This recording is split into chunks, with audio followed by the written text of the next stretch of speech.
Halo Pak, di pertemuan kali ini gue nih mau ngebahas gitu sebuah kasus aksi pembunuhan lagi yang merupakan kasus yang sadis terjadi di Lampung Tengah. Yaitu seorang anak yang dengan teganya meleher ayah kandungnya. Dan bukan cuma itu Pak, dia juga mengarah kepala ayahnya keliling kampung.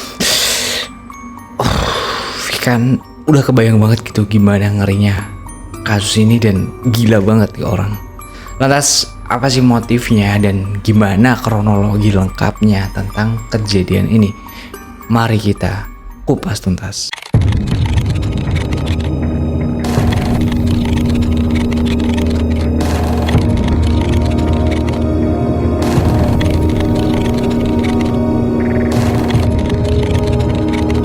Oke, kejadian ini terjadi di Kampung Sendang Rejo, Kecamatan Sendang Agung, Lampung Tengah, Senin 22 Maret 2021 lalu Pak. Hari itu berjalan seperti hari-hari biasanya Pak bagi si Slamet Rianto yang berusia 68 tahun dan istrinya yang bernama Ningsih. Sebelum kejadian yang mengerikan itu, di pagi hari Slamet dan istrinya itu masih pergi ke sawah seperti biasanya Pak. Dan ya sampailah di siang hari baru dia dan istrinya kembali ke rumahnya. Dan saat pulang dari sawah itulah Slamet sejenak bersantai di belakang rumah sembari mendinginkan badan yang terkena paparan panasnya matahari. Dan sembari bebersih, Ningsih kemudian mandi. Terus Slamet yang habis bebersih, dia selanjutnya makan siang dong Pak. Di tengah-tengah santap siangnya itulah tiba-tiba Slamet itu disamperi anaknya yang berinisial PK. Dan tak angin dari mana tiba-tiba si PK itu minta maaf kepada ayahnya ini Pak. Tapi kejadian setelahnya seperti bukan manusia yang ngelakuin ini. Dari belakang PK menghempaskan golok yang dia bawa yang cukup tajam gitu Pak ke leher Slamet dan yap, seketika kepala dan badan Slamet itu terpisah. Gila, tega gitu ya, ayah kandung sendiri loh Pak.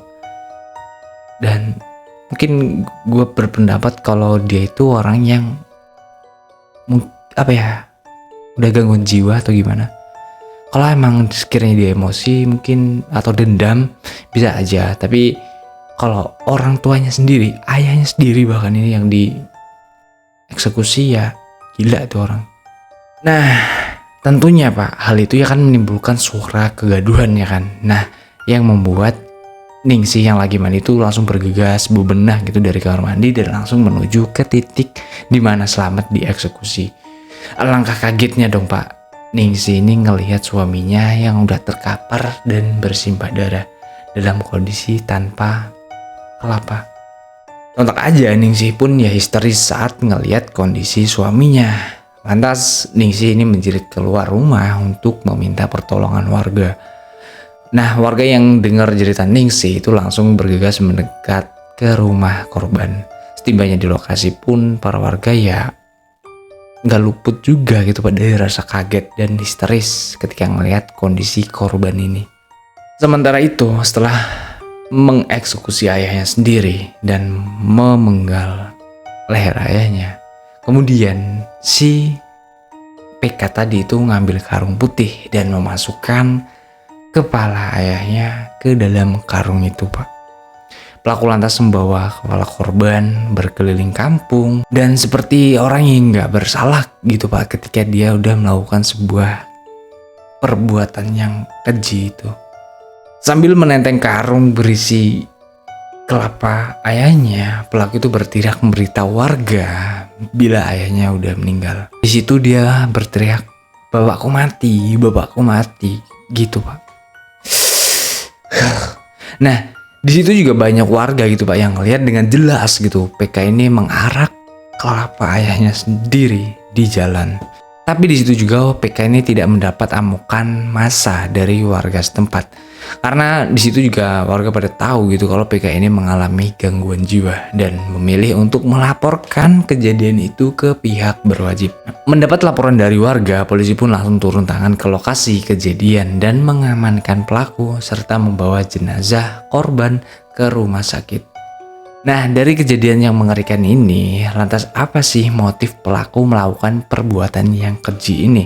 Ada beberapa hal yang mungkin menjadi pemicu kekejaman PK, yaitu diantaranya adalah yang pertama, terkait dugaan sementara pelaku ini mengalami gangguan jiwa.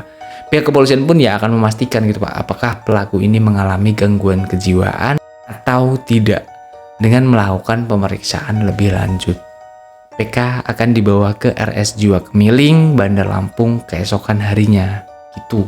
Itu berdasarkan sumber yang gua dapat saat ini gitu Pak, dan gua belum dapat nih sumber terbaru atau gimana kejadian selanjutnya, gimana langkah selanjutnya kepolisian setelah kejadian itu. Untuk motif pembunuhan yang kedua, restu menikah. Untuk motif pembunuhan ayah kandung ini Pak, kata AKP Edi Korinas, pelaku itu kesal karena nggak dikasih restu untuk menikah, gitu katanya. Pelaku juga berdasarkan keterangan itu mengalami halusinasi Pak. Ayahnya yaitu si korban ini akan melakukan santet terhadap pelaku, gitu. Jadi mungkin kayak gini ya, sebelum ayahnya itu melakukan santet kepada si PK ini, dia terlebih dahulu menghempaskan kepala ayahnya. Yang ketiga itu sebelum kejadian pelaku ya pernah memaksa kepada orang tuanya agar dibelikan motor. Tapi korban itu bilang Pak, yang untuk beli motor duitnya dari mana gitu. Nah dari sini dapat gue simpulin gitu bahwasanya pelaku ini ada kemungkinan memendam emosi karena permintaannya tidak hendak dituruti ayahnya. Selain mengamankan pelaku dari lokasi, polisi juga menyita barang bukti berupa 1 golok beserta sarungnya dan 1 sepeda motor Honda Supra tanpa nomor polisi yang digunakan pelaku untuk keliling mengarak ke kelapa ayahnya.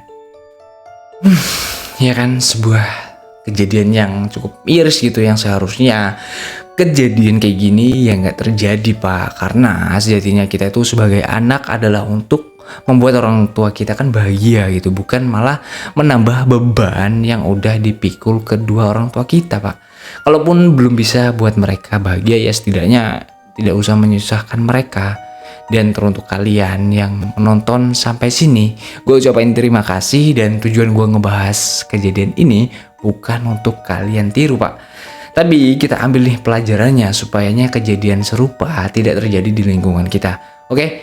Mungkin kayak gitu aja. Buat kalian yang punya pendapat lain tentang kasus ini, silahkan ketik di kolom komentar. Ataupun kalian mau request kasus selanjutnya yang mau gue bahas, boleh banget kalian bicarain di kolom komentar. See you next video, and jangan lupa klik tombol subscribe, itu gratis Pak. Oke?